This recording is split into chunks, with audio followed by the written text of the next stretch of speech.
Nobody wants this one. With a bad leg like that, it's just a waste of money. The auction coordinator looked around, shaking his head. The dog sat quietly, trembling, its hind leg wrapped in cloth bandages. Not a single hand raised. No one stepped forward until a man in military uniform rose from the back row and saluted the dog.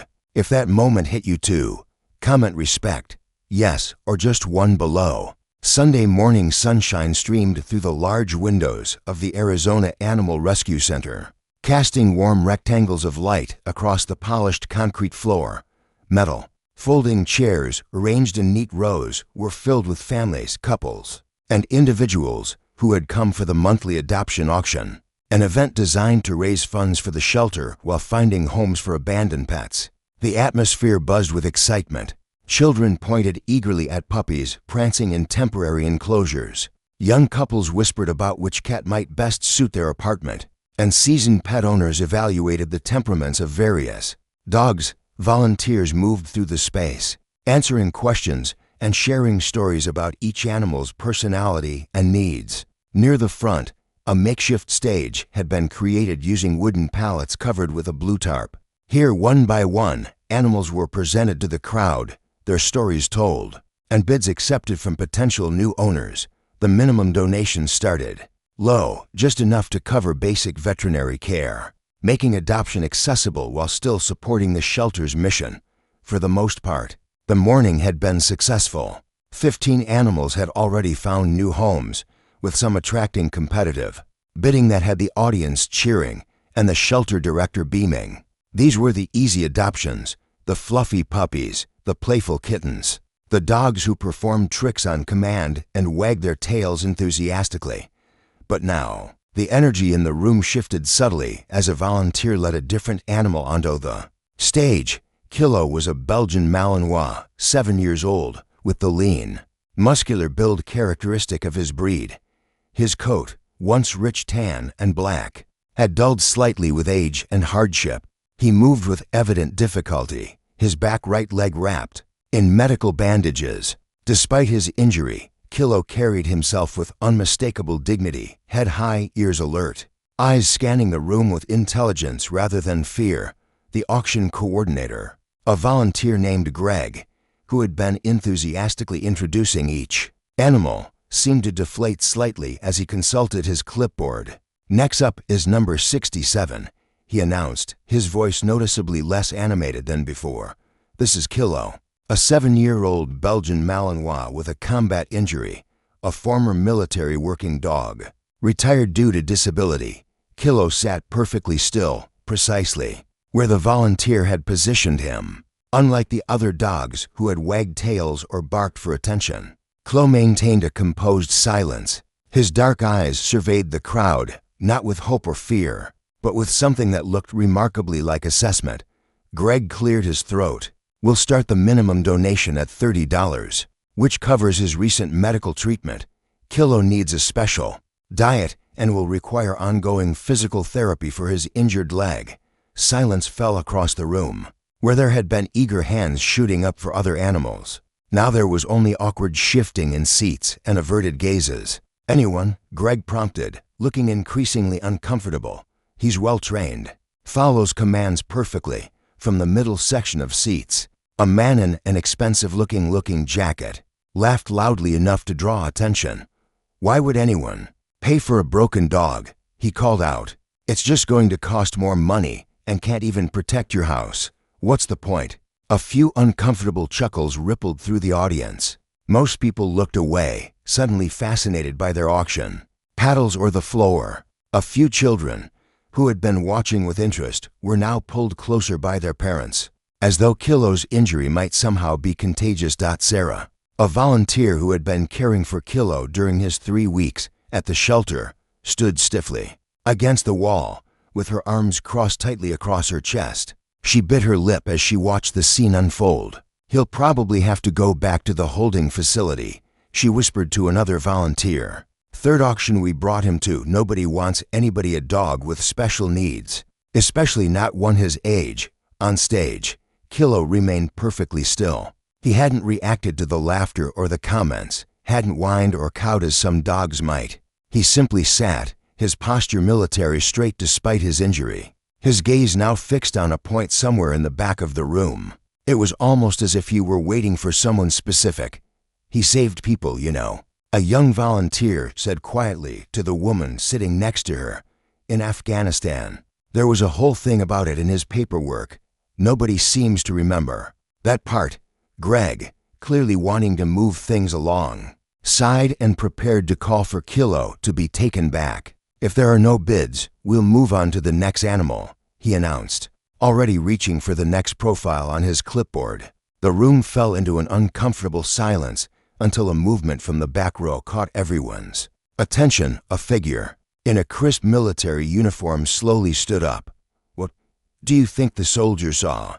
Comment honor, loyalty, or gratitude?" Zirna Major Mark Rudd, age 55, hadn't planned to attend the animal auction that morning. His original errand had been simply to drop off a donation of old towels and blankets to the shelter, something his late wife had always done.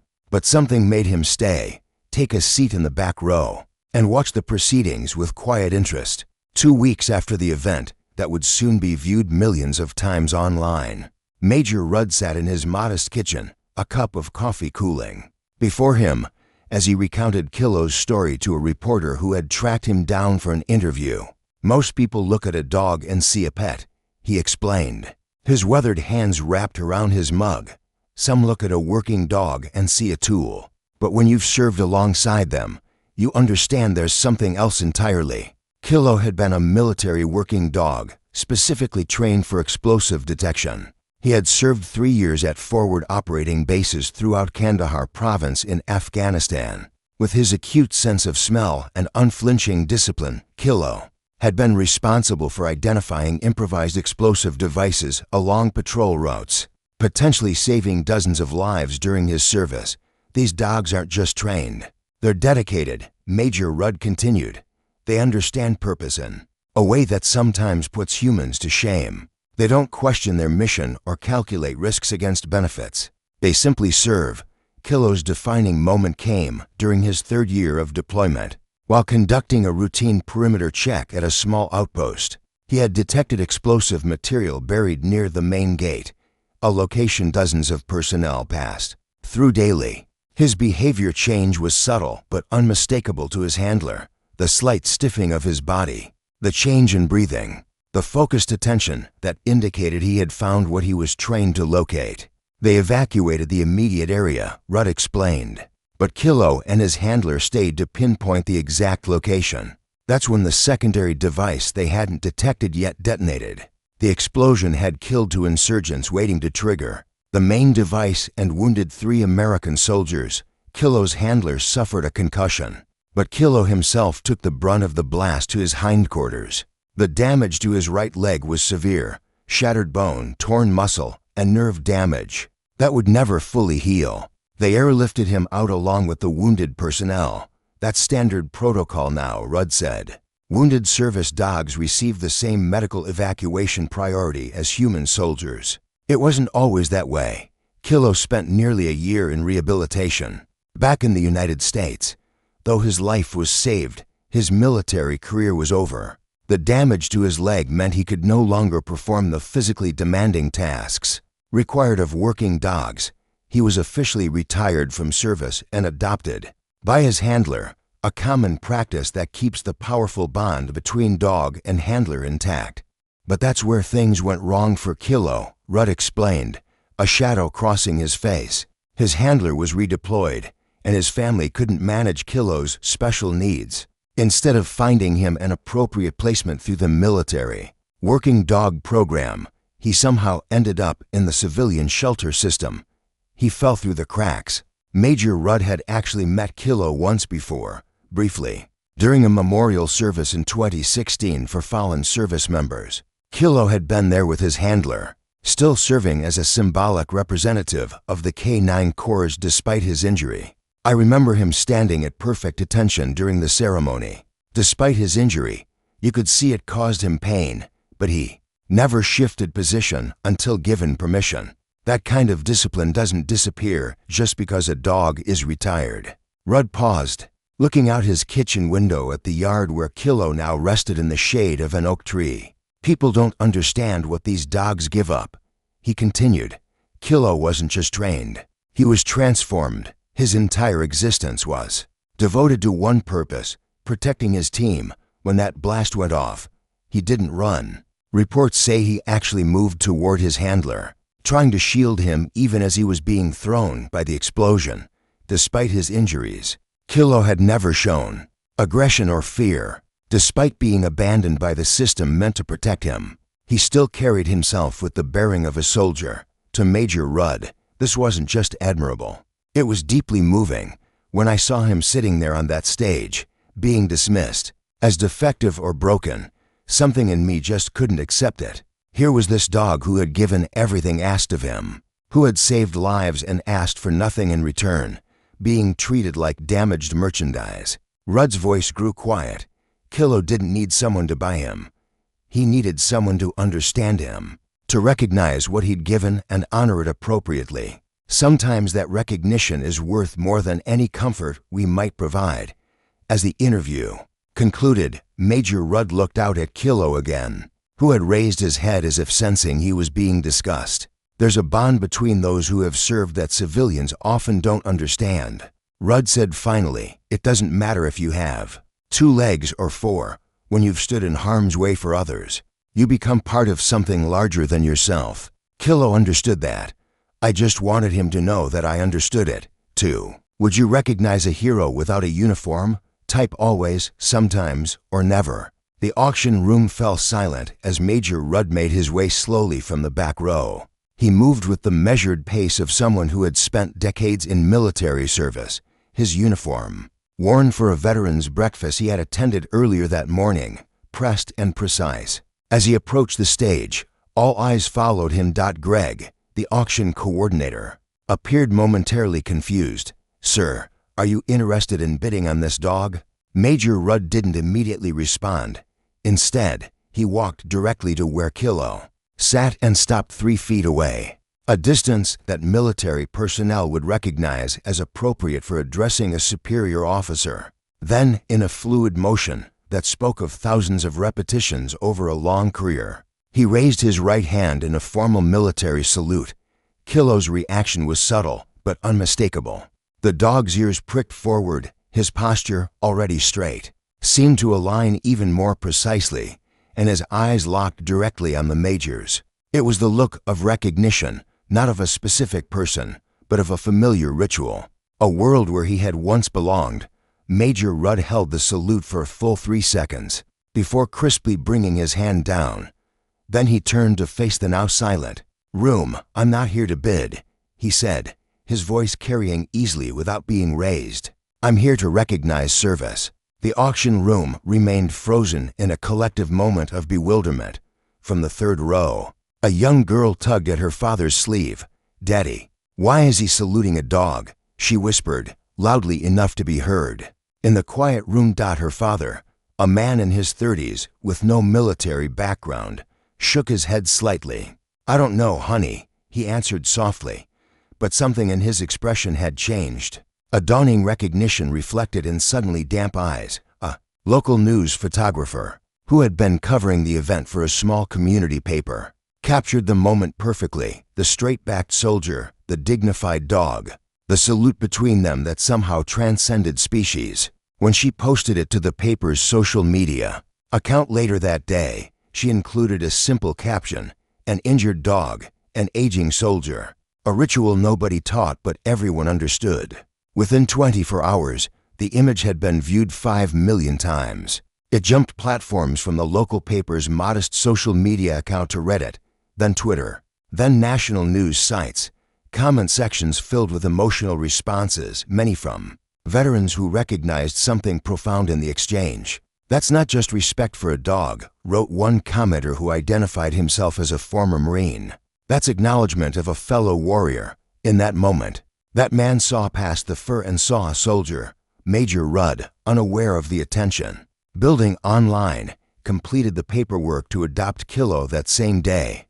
There was no bidding, no competition, just the quiet completion of forms and a modest adoption fee that the major insisted on paying. Despite offers to waive it, he earned his way, Rudd told the shelter staff firmly. I won't diminish that by accepting charity on his behalf. As they prepared to leave, the man who had laughed about Kilo being a broken dog approached hesitantly. His earlier bravado had vanished, replaced by evident discomfort. I didn't know, he began awkwardly. About the dog's background, Major Rudd regarded him steadily. Most people don't look past what's immediately visible, he said, not unkindly. It's a human limitation, but one we can overcome with practice. The interaction might have ended there, unremarkable and soon forgotten, if not for what happened next. As Major Rudd and Kilo walked toward the exit, a spontaneous thing occurred. An elderly man near the door, himself a veteran, judging by the Vietnam service cap he wore, slowly stood and raised his hand in salute as they passed. Then another person stood, and another. No one had orchestrated it. No one had suggested it. But throughout the room, people rose to their feet. Most didn't salute. They didn't know how or felt it wasn't their place, but they stood in silent recognition as a man and dog walked past. Outside, Major Rudd carefully helped Kilo into his truck, taking extra care with the dog's injured leg.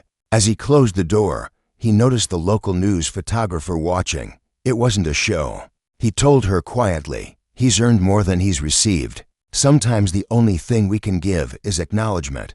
The photographer nodded. May I ask, what happens to him now? Major Rudd glanced at Kilo, sitting perfectly at attention in the passenger seat. Now he comes home where he's always belonged. No price, no tag, just respect. Then loyalty and silence. Would you salute him too? Comment chills, loyalty, or tears.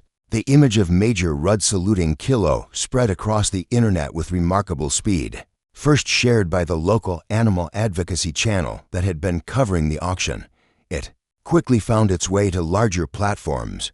By Monday morning, it had reached the front page of Reddit under the title, Silent Heroes Recognize Each Other, and a shortened video clip was trending on TikTok.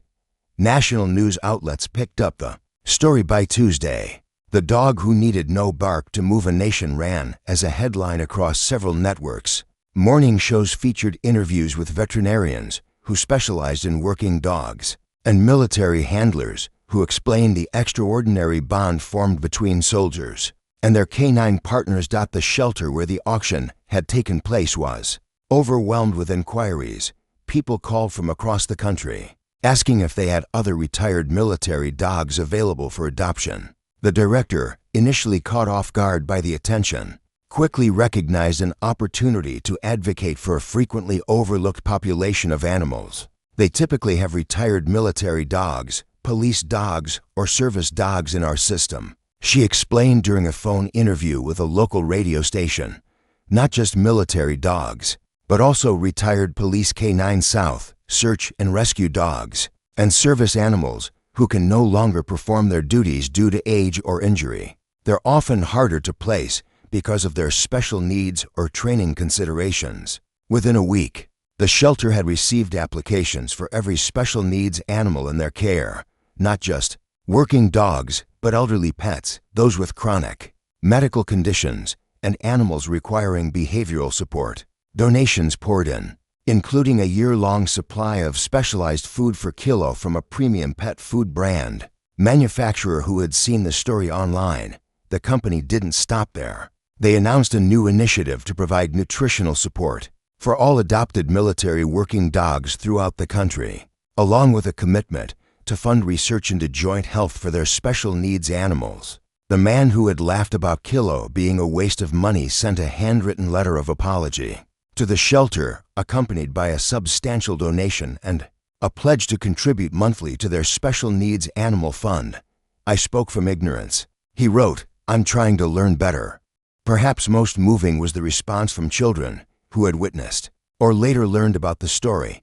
A third-grade class in Phoenix organized a thank you Kilo project, creating artwork and writing letters of gratitude that they sent to Major Rudd's event. Their teacher incorporated the story into a lesson about service, sacrifice, and looking beyond appearances. One 8-year-old boy who had been at the festival with his family, was particularly affected. In a video that his mother shared with Major Rudd's permission, the child explained why the moment had meant so much to him. "I want to grow up to be someone who gets saluted like that," he said solemnly, "not famous or rich or anything, just worthy of respect." The shelter permanently changed its adoption protocol for former working dogs, implementing a preference system for veterans and first responders who might better understand their unique needs. They also created an educational program that brought retired service dogs back to schools, teaching children about the important role these animals play in public safety and national defense. On the very chair where Kilo had sat during the auction, the shelter placed a small bronze plaque. "No one bought you because you were never for sale. You were returned with honor." The story's impact continued to ripple outward in unexpected ways. A veterans support organization launched a program pairing former military personnel suffering from PTSD with retired service dogs, finding that the shared experience of transition to civilian life created a uniquely therapeutic bond. Police departments collaborated with several states, reviewed and updated their protocols for retiring K-9 units officers, ensuring they would be properly honored and cared for after their service ended. A documentary filmmaker began collecting stories of military working dogs and their handlers, inspired by Kilo's moment in the spotlight to preserve these partnerships. "For history, these bonds deserve to be remembered," she explained in her crowdfunding video. "They're as real and powerful as any human relationship, maybe more so because they're built on such pure trust. Through it all, their Kilo himself remained oblivious to his fame. His world had narrowed into a new routine, to something simpler and more immediate: a comfortable bed, regular meals, and the steady presence of someone who understood what he had been and respected what he had become. Has someone's quiet dignity ever changed you? Comment yes, a work in progress, or need more examples. 6 months after the auction, their Kilo had settled into a new routine at Major Rudd's new small ranch home on the outskirts of town. Though his mobility remained limited, his presence, daily life had taken on a quiet confidence rhythm that seemed to suit him perfectly. Each morning, regardless of the weather, Kilo would position himself near the front gate of the home, sitting attentively at attention as though reporting for duty. His presence would wait there until the afternoon Major emerged from the house for their daily morning walk, a slow, measured journey that accommodated Kilo's pace while maintaining the steady discipline they both valued. Visitors who came to the ranch became accustomed to seeing this ritual daily. They learned not to interrupt it, recognizing something sacred in the simple act of these two beings sharing the day together. A man's respect for a dog's loyalty and the unspoken bond they shared. Word of Kilo's story continued to spread, bringing unexpected guests. School children arrived on field trips to learn about the legacy of working dogs. Veterans stopped by visiting, sometimes traveling considerable distances to pay their respects to K, often bringing small tokens of appreciation, gifts like specialized treats or handcrafted beds, or simply sharing quiet moments of understanding companionship with both the Major and his loyal dog. A group of veterans skilled in construction, with construction experience, built a custom shelter for Kilo in the yard, a sturdy structure with ramps instead of steps and a heated floor for cold nights. They dubbed it the Final Outpost, a name that acknowledged both Kilo's military past and his peaceful present. Veterinarians volunteered their expertise to provide specialized care, helping to manage Kilo's pain and maximize his mobility. A local artist massage therapist, trained in canine rehabilitation, visited weekly sessions, her gentle hands working to ease the tension tightness in his injured muscles. Under their care, Kilo didn't exactly flourish due to his injuries that were too severe for a full recovery, but he achieved a quiet dignity in his limitations that seemed fitting for a retired warrior. His presence was a testament to resilience and honor. On Memorial Day, the following year, Major Rudd was invited to participate in a ceremony at the local Veterans Memorial Monument. He arrived in his full dress uniform, with Kilo walking slowly but steadily beside him. They stood side by side together during the playing of taps, the raising of the flag, and the moment of silence honoring fallen comrades. As the ceremony concluded and the flag reached its peak apex, their kilo remained seated, sitting at perfect attention. Despite what must have been considerable discomfort, his eyes were bright and focused, a soldier unwavering to the end, regardless of species. Major Rudd rendered a precise salute to the flag, and those watching closely noticed something remarkable. As the major's salute concluded, Kilo raised his head, right front paw slightly, holding it steady for a brief moment before lowering it again. It wasn't a trick he'd been taught by the major, it was something deeper. A gesture born of instinct, observation, intelligence, and perhaps a profound understanding beyond what humans typically credit to animals. A silent tribute rooted in loyalty. A quiet photographer captured this moment, not for social media this time, but for a permanent installation exhibit at the local Veterans History Museum, titled Service Beyond Words. The image captured more than a dog and a soldier. It spoke of a universal truth. Not everyone who raises their hand in salute is human, and not everyone who bows their head carries defeat is defeated. If you believe that loyalty never fades and that heroes sometimes walk on 4 legs, then this story is for you. We share veteran stories and touching moments that remind us of silent sacrifice. Subscribe for more heartfelt stories that speak without words and veteran tribute stories that salute honor where it's due. Because not every salute needs a flag sometimes. It's simply a man's tribute to his dog's unwavering loyalty.